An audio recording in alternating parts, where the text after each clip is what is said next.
Hello everyone, Mono here, and it's time right for Final Fantasy VII Remake, the opening movie, and I am goddamn excited because of course I'm in a huge, if there's one genre that I truly love, right, it's the JRPG, typical classic JRPG game. I leave a link below for my mana reaction. I started crying when I started freaking mana reaction on Switch last year. I am super into this, the Japanese games. For example, I pick up my games like FF8, right? FF Origins, Breath of Fire, and so on. So anyway, I collect Japanese role-playing games. Here, of course, is one of my most favorite collections of Dragon Story, Sona Gears, I have them all, right? And I keep streaming, and playing new games, well, like, Dragon Quest, especially Dragon Quest, so on, right? So, JRPG games for me, that's my childhood, if anything. Yes, I also played a lot of like Street Fighter, played a lot of StarCraft, an esport game, right? And some other, of course, all genres, right? Mario, of course, Zelda, and so on. But it's also been a special heart for me for JRPG games. And full disclosure, I know a lot of people that have worked on this game, and I may or may not personally have worked on this game, so but I leave that on the side. Yes, but I can't say anything. But I will say one thing though, because I was coming out anyway, so the NDA, whatever. I worked on this game a little bit 5 years ago, and that's true. So I worked on this game roughly 5 years ago, briefly, and that feels weird to me. I said it on the video. It feels weird to me that I've been waiting so long to finally play this game, because I believed that the game was going to be out way earlier, based on seeing a little bit of myself and knowing several people working on it already, 15 mainly. So I was like, and then after that too. So I was like, it's probably coming out 17, right? And it has been delayed again, but I will leave it at that. Because I can't go into details. But I myself thought it was going to come earlier. So I've been waiting for a long time, right? Of course, I played FF7 when it was new. It's somewhere in one of my. I can't define. I have like 200-300 role-playing games. I collect JRPG games. Oh, look at this thing! I found this bag here. This is cool. So you can see it here on the screen. FF7. It's barely readable. This is the FF7 original soundtrack. This is one of the first soundtracks they had at FF7. I think this is the first one they published, like the official. Where you had one like the top best songs.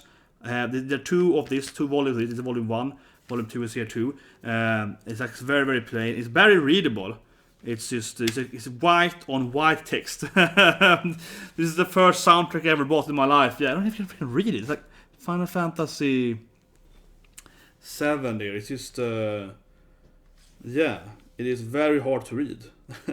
Maybe if I open up you can see the CD here. Yeah, this is classic, right? You can see that's so in my room. Yeah, man.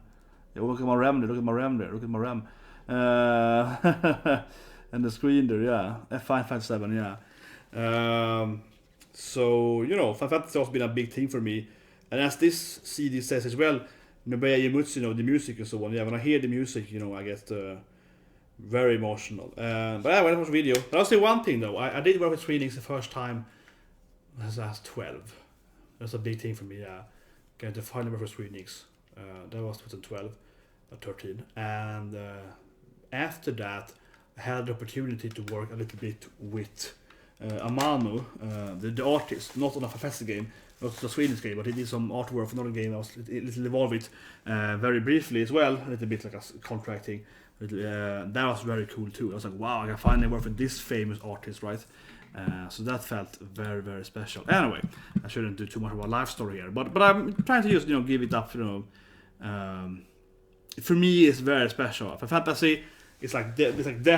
I think it is one. It is one.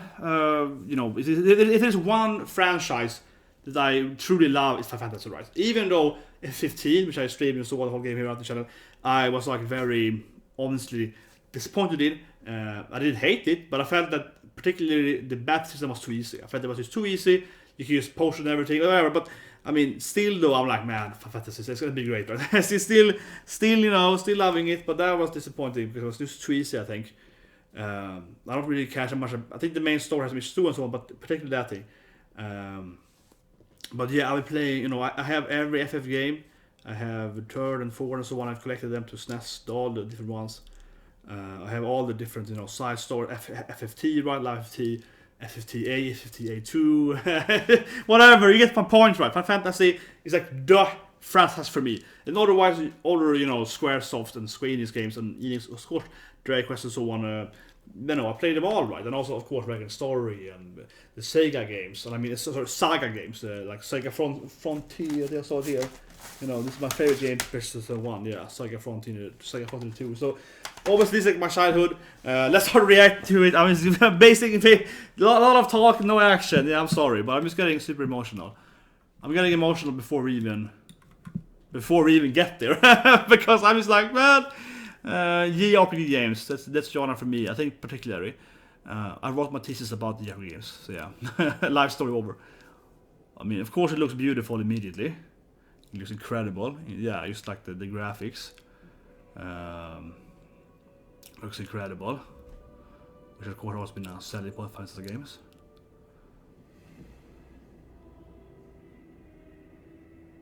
But man, you're gonna hear the music, right? From Squaresoft games, that always breaks me down. I'm always getting emotional. Yeah, it's just like I really feel it when I cry from hearing the emotions. Yeah, from that point alone. So clearly, Midgar, of course, looking more alive than ever. Yeah, no more blocked body parts. This is what your mind saw as a kid, though. As a kid. When I was a kid playing this game, this is what my mind saw up here though anyway. Of course it was, This is what you did envision when you played the game. You didn't need graphics, you were like, no, this is the game, yeah. It's already reading the book, right? Yeah, it's like you're imagining how cool it looks. But it's very, very real here. It's like kids playing with bicycles and so on. It feels very live, very like the world is alive, yeah. But the world is dying though. I get what the meaning here. The world is dying, though. Yeah, of course the planet is dying for what they're doing. So we see that the planets and so on are yeah, like the planet's environment is collapsing. So what they're doing with the material and so on. Yeah, can't believe this game is only gonna be Midgar, right? Still probably. I mean, I don't know. I can't say too much. No, I'm sorry. No, but no, that's open, right? Everyone knows it's part 1. Yeah. Here we go. It's gonna be the main girl, yeah. There.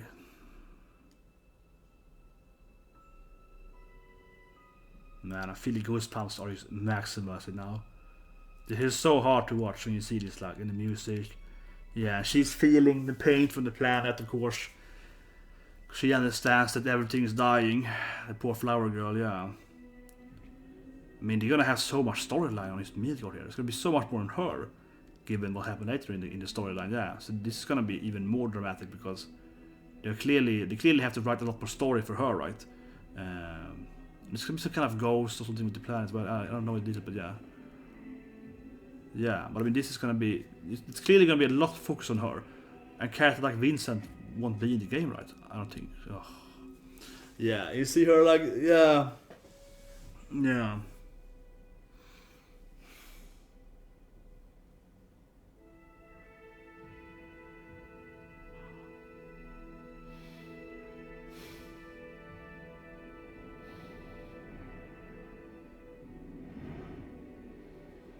Man, it looks amazing. It looks really amazing. Of course, that is the main. Yeah, I mean, it looks great too. I mean, they have the details they had in the older games. That is, of course, like the promo art of the old game is standing. Yeah, this is the classic Midgar. This is the Midgar thing that we always envision, right, in the art and so on. Yeah, and those ending it how around and so on.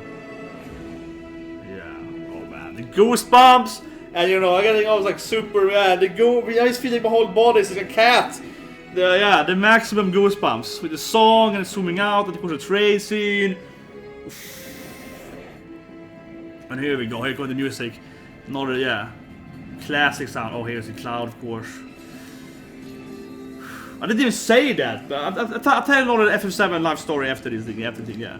I have another good life story, I feel, but I think it's weirdly nerdy, weirdly funny away, in my opinion. Of course, it's where the game starts, so I guess it's where the game gonna start afterwards. Man, I can't wait for this game. Of course, it's coming out a little delayed there, but I don't really care because it's delayed so many years anyway, so who cares, right? Who cares? I don't think anyone cared if it was delayed for 1 month. I don't think anyone cared at all, because like, well, it's been delayed for like 20 years anyway, kinda, right? Yeah, so whatever, let's go, yeah. Here of course you see the team. I wonder if they find it playable in this game. It would be interesting. Probably not though, but I want to drop it. I always loved the side game, the tower defense game. Oh yeah, man, badass. That is, yeah, my role model as a kid. Actually, Vincent was my favorite character in the game, but I think I like Vincent the most. I like this backstory with the, you know, the love story of Vincent as a kid. It's my favorite. Yeah, I kept playing Vincent even though he wasn't the best character in the game, I felt. Yeah, that's another thing too. I kept playing Vincent as a kid, even though I mean, after a while, I always played Vincent in my team, but then I just felt that he wasn't strong enough from like a mechanical standpoint in the end of the game, because his last ability is like a death ability mainly.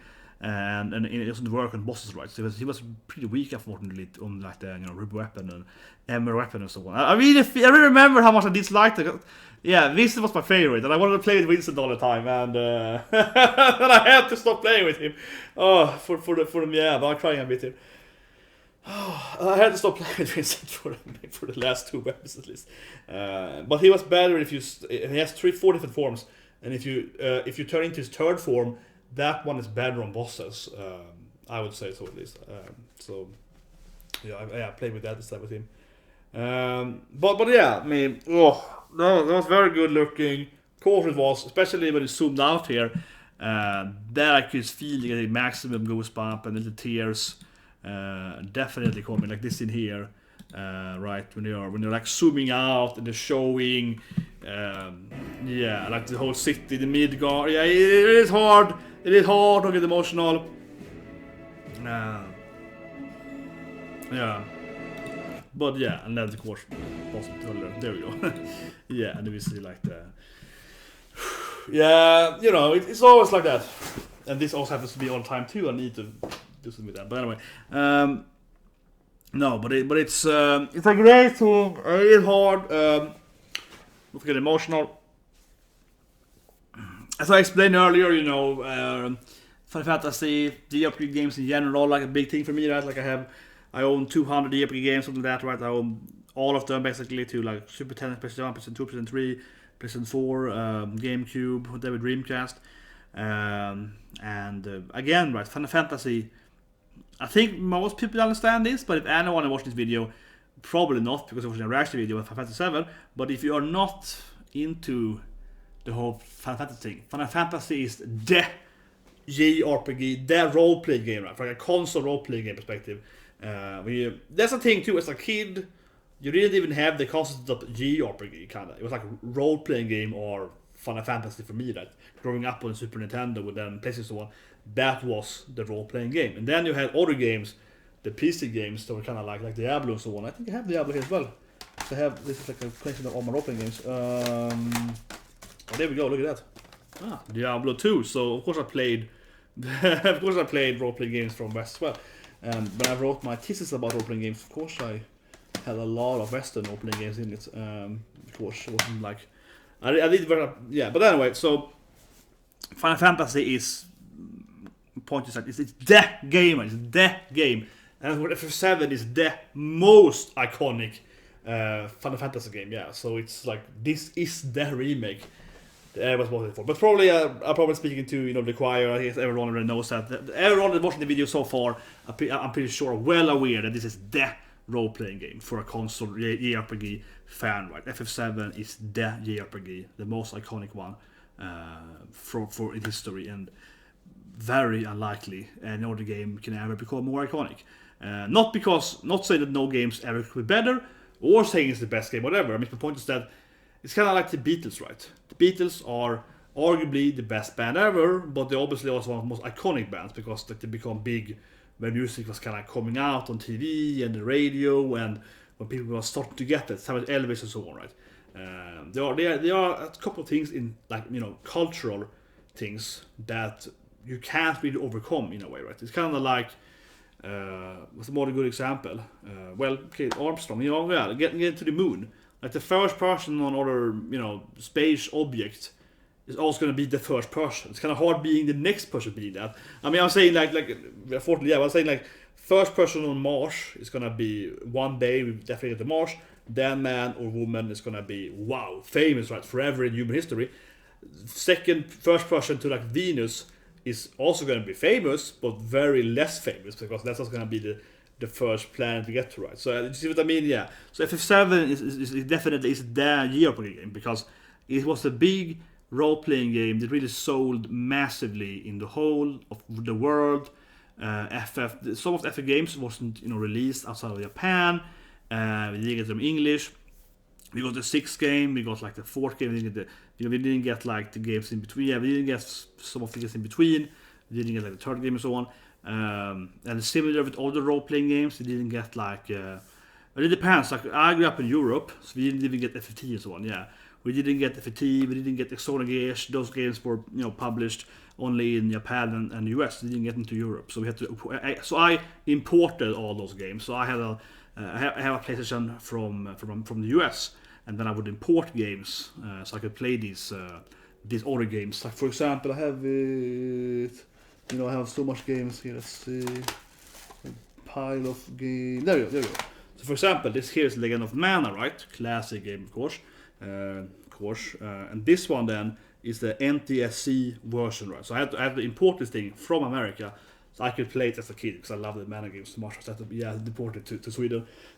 So it's quite dedicated back in the days to play your role-playing games. So there were a lot of famous games, right? But FF7 was that game that really blew up big in Sweden and Europe and so on as well. Of course.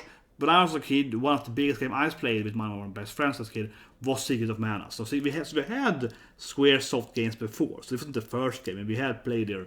We had seen evermore as well. So, but yes, we had played their games before. So it wasn't like that thing. But PlayStation 1 as well, was a big thing too, right? It sold so well, and people were started buying PlayStation 1. People that before that didn't actually have game consoles. And if you ask my opinion about history of gaming consoles, PlayStation 1 is the biggest gaming console in history. And I think that is number 2. Because PlayStation 1 was the cool extreme console that actually got gamers, they got other people, non-gamers, to actually starting buying it more and more. And games like Tony Pro Skater actually, I know side story, but Tony Pro Skater actually was like huge because there were so many people at my age when that game was new that would never buy a game before. They're like, oh, that's for nerds, for losers, right? Zelda, yeah, that's for little girls. They would hate that.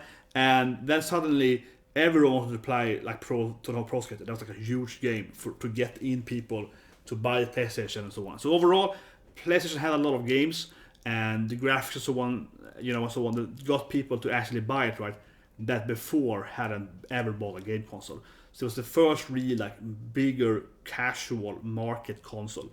And with that, FF7 was like the role-play game for all these people that maybe all of them of course didn't buy FF7, but if they bought a role-playing game to PlayStation, they likely bought this game. Right? So everyone, they kind of had PlayStation 1 as their first console, which again, for a lot of people, this was the first console, right?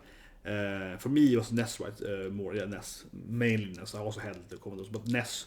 But for the older generation, then playing games yet, PlayStation 1 was their console, and this was the game then. So that FF7 is like absurdly iconic, right? And I feel it's a lot of people that I met in my life. They would explain to me that the first year I played FF7. It's a very common thing. Yeah, it was so big. It was so massively big and famous, right? Just from the graphics alone, that it was by far the best looking game when it was new. Definitely sold it a million copies. But anyway, that's the backstory. Which I don't know why I explain. I know. I mean, I like gaming and I like role playing games and I like history of gaming and I work with gaming and I've written about gaming, so I mean it's all in my back of my head, right? But again, if someone watched this video without knowing about 7, which I guess no one is, but I'm still saying that that's the reason why, right? That's a big reason why, and also from a historical standpoint, like this is not gonna be a more iconic JRPG game than FF7. It's not gonna be that because today gaming is popular and so on. Today gaming has more competition, so it's gonna hard to drop a new JRPG game that everyone is gonna buy, right? It's gonna be very hard. I guess you could say that Pokemon is more famous though and so on, but I think Pokemon is a different thing because this is all the movies and the animes and yeah, I know it's movies here too, but you know what I mean. Pokemon is more like a whole other thing. I think it's another beast of not just being a game, but also being so much more than a game and so on, right? So it's more like Pokemon franchise against FF franchise. FF7 as one single game. But I guess you could say Pokemon Blue and Red, I suppose. So that's probably the only I could feel competition for the most iconic JRPG game. But the thing is that I don't think Pokemon is iconic because it's a JRPG game. I think it's iconic as the monster collector game, right? Even though obviously it also is a JRPG genre, Pokemon is more famous for, you know, the whole monster collecting, Digimon and so on, Monster, Dragon Quest monsters, so on, so forth. Yeah, it's more, I think, for that genre or those the kind of sub-genre of role-playing, I guess, that Pokemon is famous for. Where FF7 is really that JRPG game. You know, good, you know, long storylines, a lot of text, cutscenes, death scenes, and so on. Cat sight, god damn it, yeah, cat sight, that's nice, yeah, and so on, right? So I think it's a very two different kinds of iconic structures. Man, longer video than I was planning out. Okay, so let me give you a last live story about FF7. I spent it on the video as well, but in my home country. So if you didn't know that, I'm Swedish, right? You know, I'm Swedish, but I also lived in like Norway, and I lived in Ireland, I lived in the US, I lived a little bit in Japan, I lived in Turkey, I lived a little bit in Poland, so I lived in Belgium. My family is kind of Belgium and French as well. So it's a lot of lives, and my accent is all over the place sometimes. It depends also when I react, so because I get more emotional and I'm starting, you know, you meet me in the business meeting, my voice is very different. When I do like a live reaction, I get emotional and I get very different. So, so it's very different too. But anyway, in Sweden when you graduate, so it's when you graduate from senior high school. So yeah, you know, who could believe, right? Actually, this is definitely a side note here, but I think that Swedish high school, senior high school, is tremendously easy and there's nothing to celebrate. But it's that point here, because what you do then in Sweden is that everyone has this placket with your face on it. So as a baby, so everyone has this big wooden pole, I guess, like a freaking long 5-6 meter. That's about like same in yards, 5 yards pole in wood, sometimes in metal, but usually in wood. And then this on this top of this pole, then you take this massive photo of like your kid as a baby, like a 1-year-old, half-a-year-old, that, and have that as like a plastic kind of thing on top of this wooden pole, and then you stand there with those and kind of, you know, like a flag when your kid is leaving the last day of school. So you have this graduation, right? You get your little hat or diploma and so on. Actually, you buy your hat. You have a little student hat and so on, and when everyone runs out from the school that there was a 3 years. They run out into their families, and the families celebrate this thing, like flag waving with this massive image of this baby, and it says like the name, you know, and the class name and so on, right, on the baby. And then they take that one, and then you jump up on this like massive truck. And then this truck drives you around the town while you're drinking and screaming. That's like a Swedish way of graduating. I, of course, being a contrarian, I was like, noobs. No, but the thing is that, as I said earlier, I had, you know, obviously I love Final Fantasy, but also I don't freaking care about this thing because school is tremendously easy, and I really mean that. It's ridiculously easy, and everyone gets to graduate basically, regardless of your grade, regardless of your what actually you studied. So it's a really weird system. So my mother was like, what baby picture should I take? I was like, I will not take. I refuse. I was like, no, I refuse to follow this crazy tradition. I hate this tradition. I refuse to be a part of it. Yeah, so I was like, no, I won't do this shit. So I refused to be a part of the thing. I was like, no, I hate it. I think it's stupid. I think it's a waste of money. I don't want to spend money on going to down and drink. I was like, I'm a contrarian. I'm a rebel. I'm a nerdy historical rebel. Yeah, I refuse to do it. And then my mom was like, but you can pick another. You can take any picture you want on this thing. You don't have to be, like a baby. I was like, some hentai. No. So I was like, okay, mom, I want a Sephiroth image. I want this like mad, evil Sephiroth looking eyes. I want, the long hair, my idol, my role model. I want Sephiroth to be on my image. Then I will find it. Then I will accept to take this wooden pole with me with a mass image of Sephiroth on me. That's gonna be cool, mom. So that's kind of the story then why I eventually had Cloud on my student team, because my mom said yes, of course, but she lied to me. Great mother, she lied to me. And then when we were running out there, or running, I was like walking out, but only for running out and drunk, and I was like, okay, whatever. And I was like, hey, where's my Sephiroth image so I can find my family with? And my mom stands there with like a Cloud image instead, and I'm like, Cloud? Damn, yeah, you lied to me. I will, yeah. No, and I was like, oh yeah, of course she lied to me. And she was like, yeah, I could take the bad guy. I was like, okay, fine, I accept Cloud then. Fine enough. So that's how I ended up with having this massive image of Cloud while I was traveling around in the city and so on. Yeah. So that's kind of like my fat shark, very colorful socks here. But yeah, that's the story how I traveled around the city for a few hours with this massive image of Cloud on a wooden pole. Yeah, pretty. That's like a weird little life story there. Final Fantasy VII life story. But yeah, it's true. My mother lied to me, typical my mom, and she tricked me to go out with Clouds and Sephiroth. I wanted to have long evil man, yeah. Oh man. One day. Anyways, hope you guys had the live version of my FF7 Remake opening movie and my silly life stories, and also my super colorful socks that up here. Yeah, these are so weird. So I got the socks from Fat Shark. So it's like, you can read it there, but it's like, it says there, yeah, from the game company. I got it from their PR manager. I get a gift from him. And I was like, I guess I can PR for you. Say, don't buy the games. Yeah, this is not a paid advertisement. They have not paid me anything. He just gave me the socks. I don't even like the person. So that's gonna be bad. That don't buy the games because I don't even like that guy. He threw the socks at me. I was sitting there at my office, and he's like entering. He's like, "Hey, grab the socks, bro!" And he throws them at me. And I was like, "Huh, socks?" I was like, I got my face, and I was like, "Free socks?" Okay. I was like, damn you game companies and having to freaking PR everything, and but I do like colorful clothing though. It's very, very like, in a way they're ugly. They're red, pink and teal, but they're also like, like very colorful. But I kind of like it though. I like colorful clothing, I suppose. But yeah, don't buy the games. That's the PR I'm telling them. Yeah, they tried to throw their socks at me. Yeah, attack me with the socks. Yeah, so yeah, definitely not paid advertisement. The reverse. And like, he's my enemy now. He actually is though, because all the reason though, because he blew like a money. Yeah, that person, he blew a lot of money for no reason, so I would never hire him, that's for sure. That's not a live story though. See you guys and have a great day.